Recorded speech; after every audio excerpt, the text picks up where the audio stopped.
the Arizona Territory, 1882. The sun blazed mercilessly over the Red Rock Canyons and endless desert plains, where death stalked both the hunter and the hunted with equal indifference.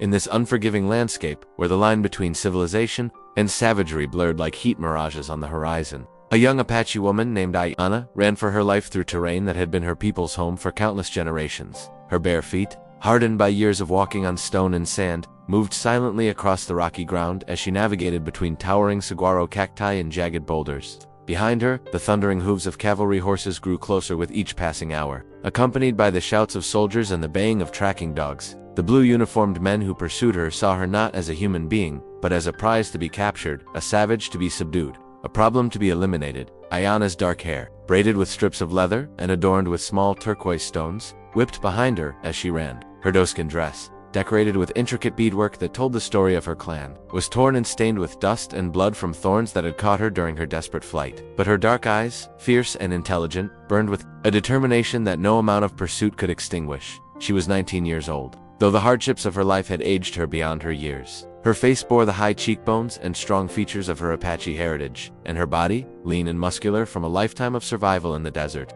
moved with the grace of a mountain cat. But it was her spirit that truly set her apart, spirit that refused to be broken despite everything that had been taken from her. 3 days earlier, Aiyana had been living with her small band of Apache in a hidden canyon deep in the Dragoon Mountains. They were among the last free Apache in Arizona Territory, having evaded capture while most of their people had been forced onto reservations or killed in the endless wars between their tribes in the expanding United States. Their leader, her Uncle Nolnish, had kept their group alive through cunning, stealth, and an intimate knowledge of the desert that the white soldiers could never match. But someone had betrayed them. The attack came at dawn, when the desert was still cool and the cooking fires were just being lit for the morning meal. Aiyana had been gathering water from the small spring that fed their hidden oasis when she heard the first gunshots echoing off the canyon walls. By the time she reached the camp, running with a clay water vessel clutched to her chest, it was already too late. Bodies lay scattered among the weak traditional Apache dwellings made of wooden frames covered with brush and hides. Her Aunt Desba, who had raised her after her parents died in a cavalry raid when she was 7, lay motionless beside the cold ashes of their fire. Her cousin Casa, barely 16 and newly married, had fallen while trying to protect her infant son. The baby's cries had been silenced forever. Nolnish fought to the end, his war cry echoing through the canyon as he stood over the bodies of his family with an old rifle in his hands. Aiyana watched from behind a boulder as 3 soldiers shot him down, his blood staining the sacred earth where their people had sought refuge. "Search every inch of this place," shouted a cavalry officer with lieutenant's bars on his shoulders. "Make sure we got them all. The general wants this Apache problem finished once and for all." Aiyana had crouched behind the boulder, her heart pounding so loudly she was certain the soldiers would hear it. The water vessel slipped from her trembling hands and shattered on the rocks, but the sound was lost in the chaos of the soldiers' search. She watched as they methodically went through the camp, taking anything of value and setting fire to the wickiups. "Lieutenant Morrison," called one of the soldiers, "we got a problem." "The count's off. There should be one more, young woman." The scout said there was a girl about 19. Morrison, a thin man with pale eyes and a mustache that drooped over his mouth, spat into the dust. "Find her. Check every hiding place." She couldn't have gotten far. That was when Aiyana knew she had to run. She had slipped away from the boulder, moving like a shadow through the rocks and brush, using every skill her uncle had taught her about, moving unseen through Apache territory. But the soldiers had dogs, and dogs could follow a scent trail that no amount of skill could completely hide. For 3 days and nights, she had been running. She had crossed streams to break her scent trail, climbed over rocky ridges where the dogs couldn't follow, and hidden in caves during the hottest parts of the day. But the soldiers were persistent, and they had resources she couldn't match. Fresh horses, supplies, and most importantly, they had the backing of the United States Army, which had declared war on every Apache who refused to surrender. Now, as the 4th day dawned with the same merciless heat, Aiyana found herself in unfamiliar territory. She had been forced to travel further east than she had ever been before, into lands that were no longer purely Apache domain. This was cattle country, where white ranchers had carved out their claims and built their empires on land that had once belonged to her people. Her water was nearly gone, just a few sips left in the small gourd she carried. Her body ached from running, and her feet were cut and bleeding from the sharp rocks. But worse than the physical pain was the emotional agony of knowing that she was the last of her band, the last of her family, perhaps the last free Apache in all of Arizona territory. As she crested a low hill, Aiyana saw something that made her heart sink. Below her, spread across a wide valley, was a cattle ranch.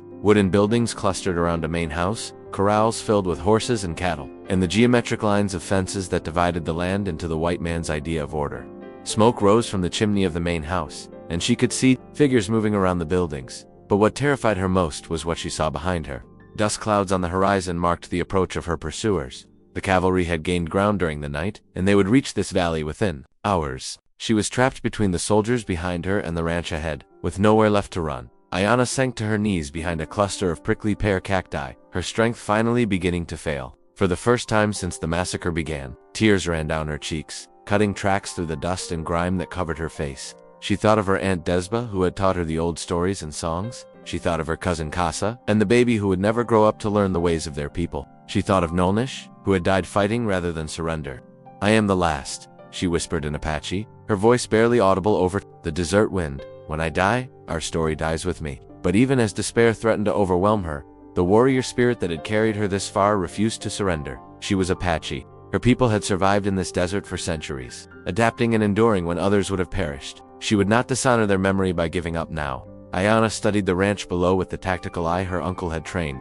The main house was large and well built with thick adobe walls that could stop bullets. There were several outbuildings, barn, a bunkhouse for ranch hands, and what looked like a blacksmith shop. Horses moved in the corrals, and she could see cattle scattered across the valley. But what caught her attention most was a figure working alone near the barn. A man, tall and lean, wearing the practical clothes of a rancher, denim pants, a cotton shirt, and a wide-brimmed hat to shield him from the sun. He moved with the easy confidence of someone completely at home in this harsh environment, and something about his solitary presence made her pause. Most ranchers employed multiple hands to work their spreads, especially operations as large as this one appeared to be, but this man seemed to be working alone, at least in this part of the ranch. There was something different about him, something that made her warrior instincts take notice. As she watched, the man stopped his work and looked up, scanning the horizon with the alertness of someone accustomed to danger. His gaze swept across the hills where she was hiding, and for a moment, Aiyana was certain he had spotted her. But he showed no sign of alarm, simply returned to his work with the same methodical precision. The sound of approaching hooves grew louder. Aiyana could now make out individual horses and riders in the dust cloud behind her. Lieutenant Morrison and his soldiers would be here soon, and when they arrived, they would search every inch of this valley. The rancher below would probably help them. Most white settlers saw Apache as nothing more than dangerous animals to be eliminated. But as Aiyana prepared to make her final stand, something unexpected happened. The man by the barn stopped working again and looked directly at her hiding place. This time, there was no doubt he had seen her. Their eyes met across the distance, and in that moment, Aiyana saw something she had not expected to find in the gaze of a white man. He didn't reach for a weapon.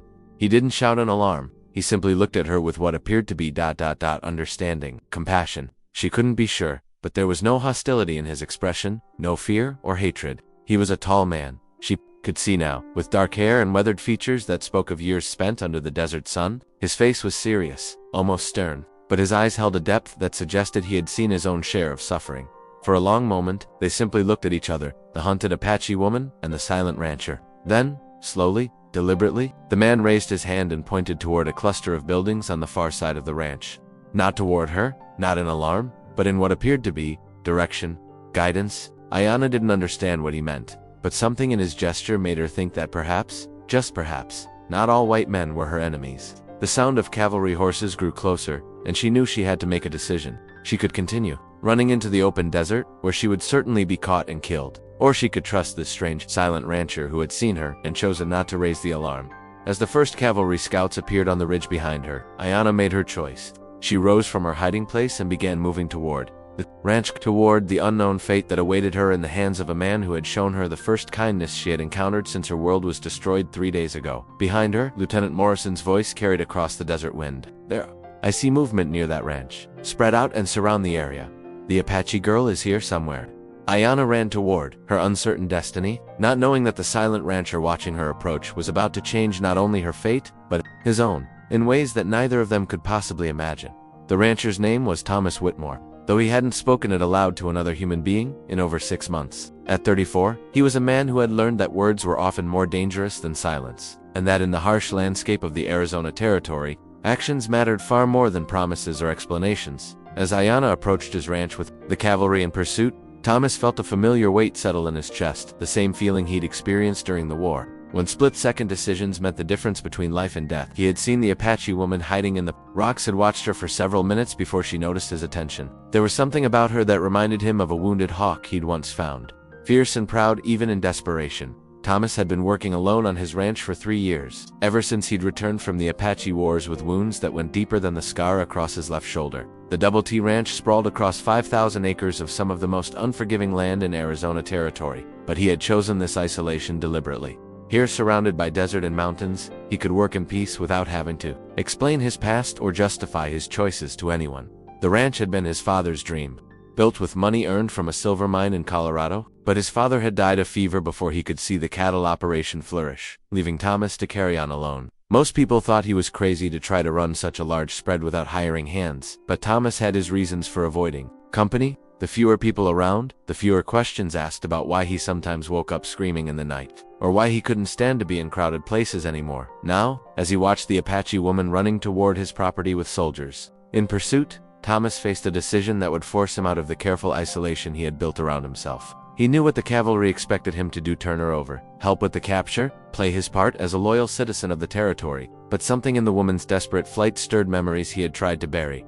Thomas had fought in the Apache Wars for 2 years, serving under General Crook in campaigns that had taken him deep into the mountains and deserts of Arizona. He had seen what happened to captured Apache, had witnessed the conditions on the reservations, had watched proud warriors reduced to begging for government rations. More importantly, he had seen what the war did to the soldiers who fought it, how it changed good men into something harder and colder. The woman was closer now, perhaps 200 yards from the barn where he stood. She moved with the fluid grace of someone born to this land, but he could see the exhaustion in her stride, the way she favored her left foot. She was injured, probably had been running for days. Behind her, the dust cloud of the cavalry grew larger, and Thomas could make out individual riders. Now he made his decision, moving quickly but without apparent urgency. Thomas walked to the barn and opened the large doors that faced away from the approaching cavalry.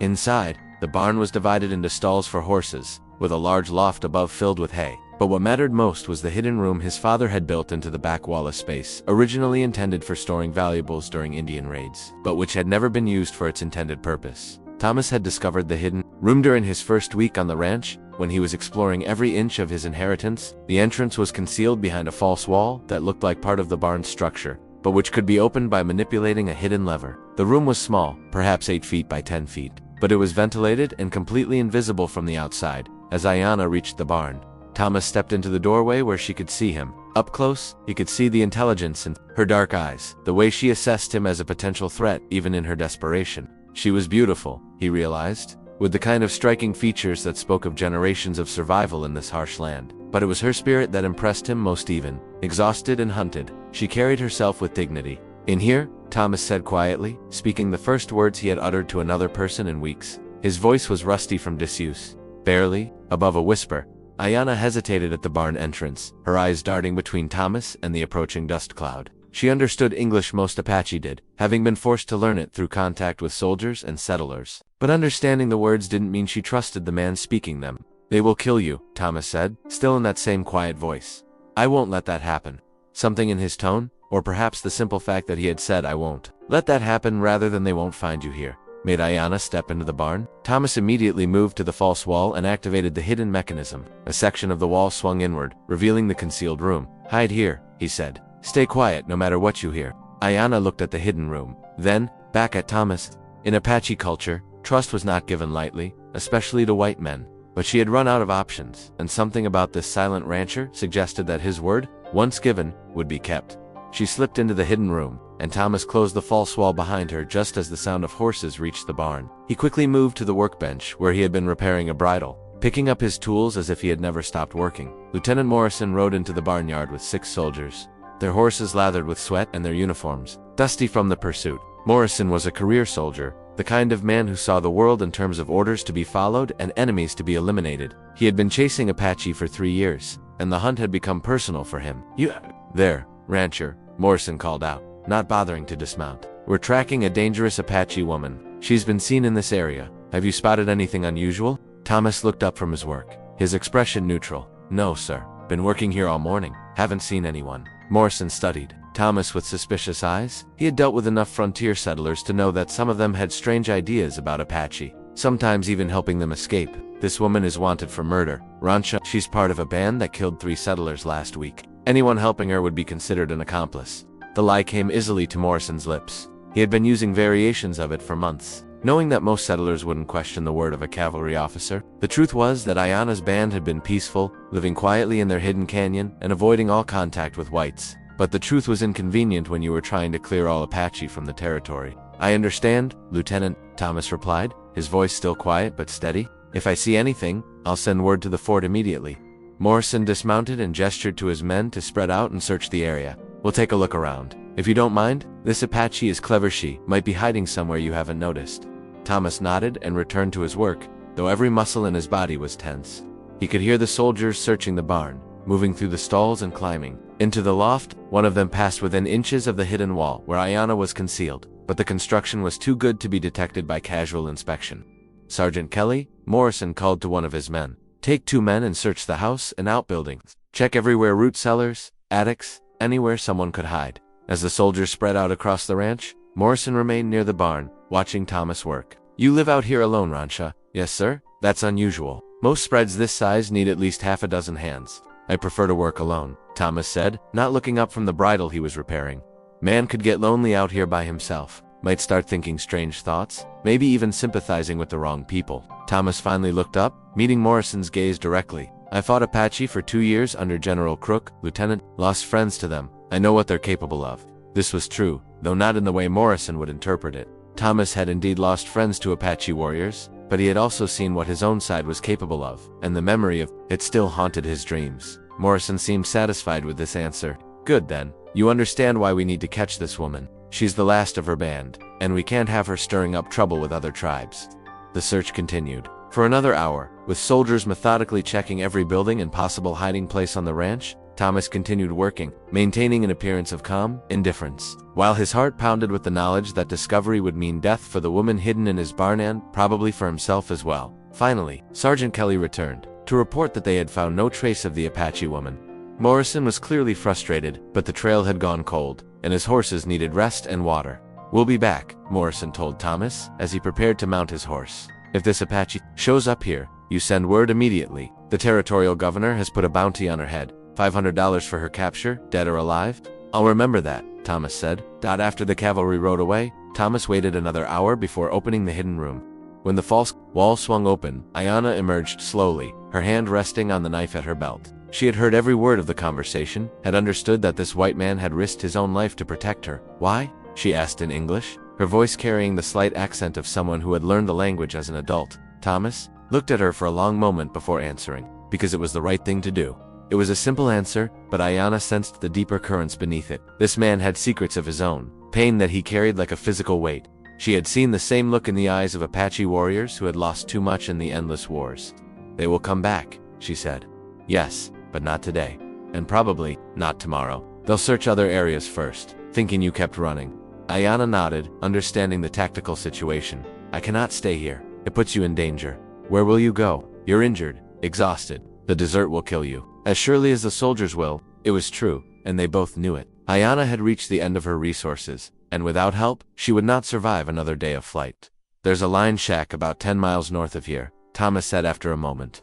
"It's on the edge of my property, near the mountains. No one goes there except me, and not often. You could rest there, recover your strength, and then we figure out what comes next." Aiyana studied this strange, quiet man who had saved her life without asking for anything in return. In her culture, such a debt was not taken lightly. But more than obligation, she sensed something else, a connection, perhaps between two people who had both been marked by loss and violence. "What is your name?" she asked. "Thomas Whitmore." "What's yours?" "Aiyana. It means eternal blossom in my language." Thomas nodded, filing away this information. "Well, Aiyana, if you're going to survive, we need to get you to that line shack before dark. Can you ride?" "Yes. Good rest here while I get things ready. We'll leave after sunset, when it's harder for anyone to spot us." As Thomas prepared for the journey that would take them deeper into the mountains, both he and Aiyana understood that they were crossing a line that could never be uncrossed. He was no longer just a rancher trying to live in peace, and she was no longer just a hunted Apache woman. They had become something new, allies perhaps, or something even more dangerous in the eyes of the world around them. The silent sanctuary of the barn had protected her for one day, but the real test of their unlikely partnership was yet to come. The line shack sat in a narrow canyon 10 miles north of the main ranch, hidden among towering pines and red rock formations that had been carved by centuries of wind and water. It was a simple structure for walls of rough-hewn logs, a stone fireplace, and a roof that kept out most of the rain. Thomas had built it himself during his first year on the ranch. intending it as a shelter for when he was working the cattle in the northern pastures. But it had become something more, a refuge where he could escape the memories that sometimes threatened to overwhelm him. Now, as he helped Aiyana down from the horse they had shared during the night ride through the mountains, the shack was about to serve its most important purpose yet. Aiyana moved stiffly, her body protesting after days of running and the long ride through rough terrain. In the pale light of dawn, Thomas could see the extent of her injuries more clearly. Her feet were badly cut and swollen, her hands scraped raw from climbing over rocks, and there was a deep gash on her left arm that had been bleeding slowly for days. "You need medical attention," Thomas said, helping her to the wooden bench outside the shack. "I will heal," Aiyana replied, though her voice was weak with exhaustion. "Not if infection sets in. I have supplies here. Let me help you." For a moment, Aiyana hesitated. In Apache culture, accepting help created obligations, and she had already accepted more help from this white man than she could easily repay. But she was practical enough to know that pride would not heal infected wounds or restore her strength. Inside the line shack, Thomas had stored basic medical supplies along with food, ammunition, and other necessities. He had learned field medicine during the war, patching up wounded soldiers when no doctor was available. Now, he used those skills to clean and bandage Aiyana's wounds, working with gentle efficiency while she sat in stoic silence. "This will hurt," he warned before cleaning the gash on her arm with whiskey. Aiyana didn't flinch, though Thomas saw her jaw tighten with pain. Apache warriors were trained from childhood to endure suffering without complaint, and this woman had clearly received that training. "You were a soldier," she said as he worked. "It wasn't a question." "Yes, 2 years in the Apache wars. You killed my people." Thomas paused in his bandaging, meeting her direct gaze. "Yes, and they killed mine. That's what war is, good people, killing other good people for reasons that make sense to politicians and generals. Do you regret it?" The question hung in the air between them, heavy with implications. Thomas finished securing the bandage before answering. "I regret the necessity of it. I regret that we couldn't find another way. But I don't regret surviving, if that's what you're asking." Aiyana nodded slowly. She had expected either denial or justification, not this quiet honesty. "My uncle said that some white soldiers were different from others, that some fought with honor, even when they were enemies. Your uncle sounds like a wise man. The soldiers killed him 3 days ago, along with the rest of my family." Thomas had suspected as much from what he'd overheard during Morrison's search, but hearing it confirmed brought a familiar ache to his chest. He had seen too many families destroyed by the endless cycle of violence that plagued the territory. "I'm sorry," he said simply. "Why? You did not kill them." "No, but I was part of the machine that did. We all were. Everyone who participated in this war."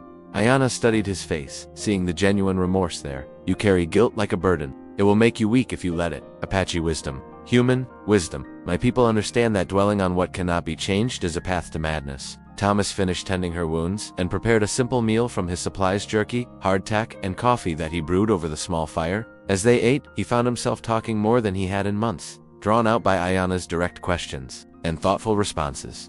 "Why do you live alone?" she asked. "Because it's easier than explaining to people why I wake up screaming sometimes, or why I can't stand to be in crowds anymore." "The war marked you." "Yes. And you? What marked you before?" This week, Aiyana was quiet for a long moment, staring into the fire. "When I was 7, soldiers attacked our camp. They killed my parents, my little brother. My aunt and uncle took me in, raised me as their own.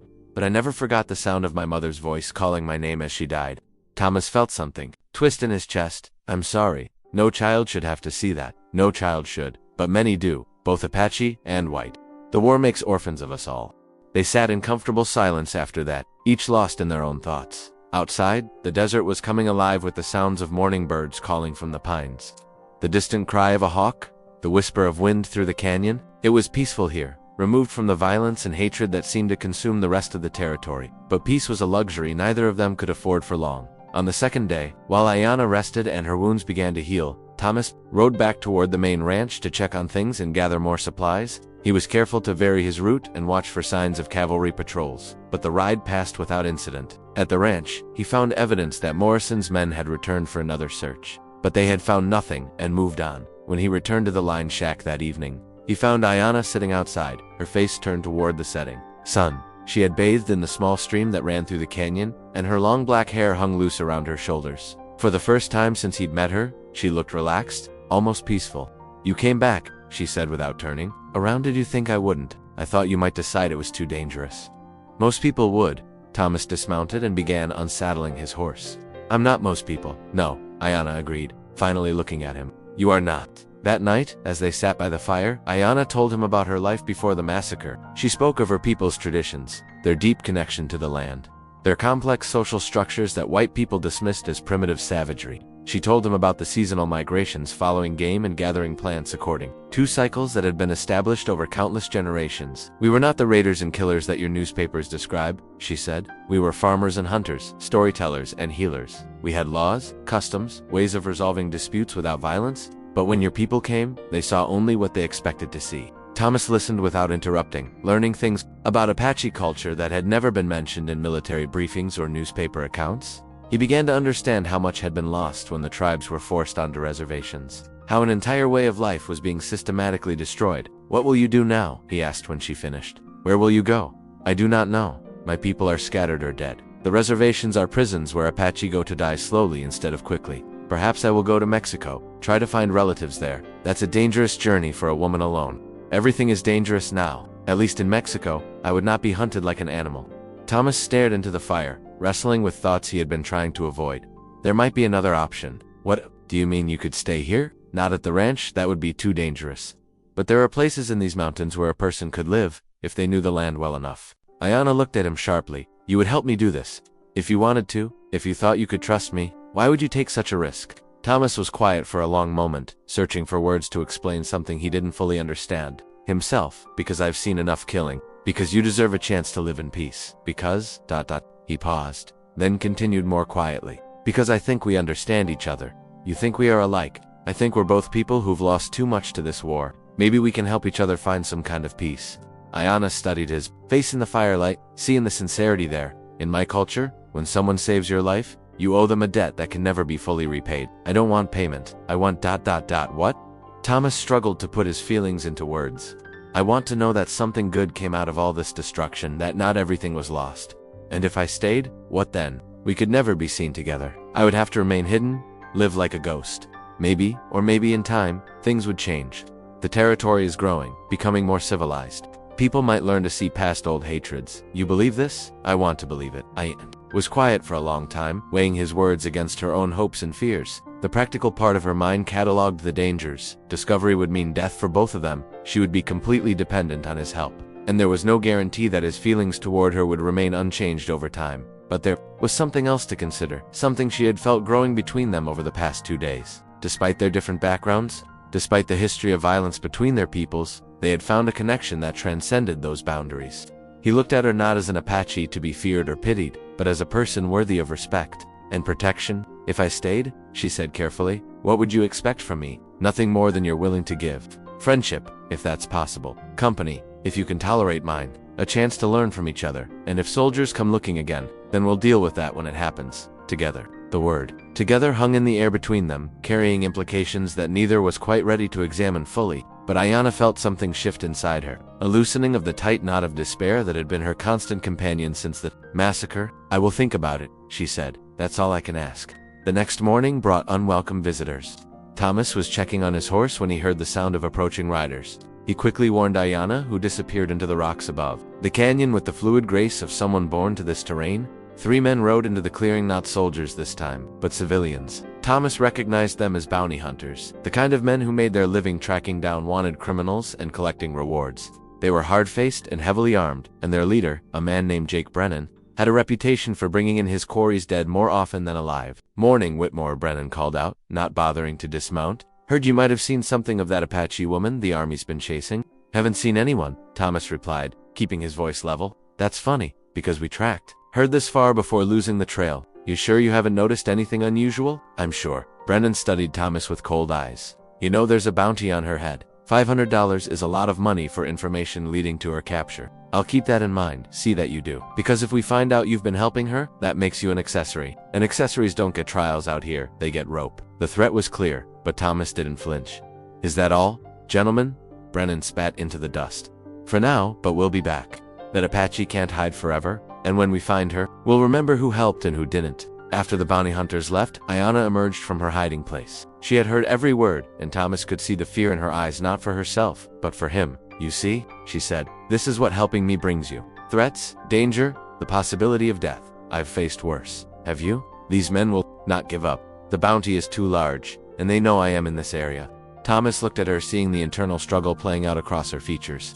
She was trying to find a way to leave, to remove the danger her presence brought to his life, But he also saw something else, hope, fragile but real, that maybe she had found a place where she could belong. Aiyana, he said quietly, I meant what I said yesterday. We face this together, or not at all. You could be killed because of me. I could be killed for a lot of reasons. At least this way, it would be for something that matters.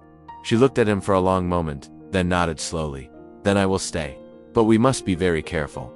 We will be. That night, as they planned how to make her presence in the mountains sustainable and secure, both Thomas and Aiyana understood that they had crossed another threshold. They were no longer just a rancher and a refugee thrown together by circumstance. They had become partners in a dangerous game, bound together by shared risk and growing trust. The bond forged between them in those few days would be tested many times in the months to come, but it had been tempered in the fire of mutual respect and genuine caring, and it would prove stronger than either of them dared to hope. In the flickering light of the campfire, with the vast Arizona sky spread above them and the ancient mountains standing guard around their small sanctuary, Thomas Whitmore and Aiyana began to build something that neither had thought possible, a future together. Against all odds and in defiance of a world that would see them both destroyed rather than allow their unlikely alliance to flourish. Legal disclaimer: this story is completely fictional and was created for entertainment purposes. Any resemblance to real persons, living or dead, actual events, or historical situations is purely coincidental.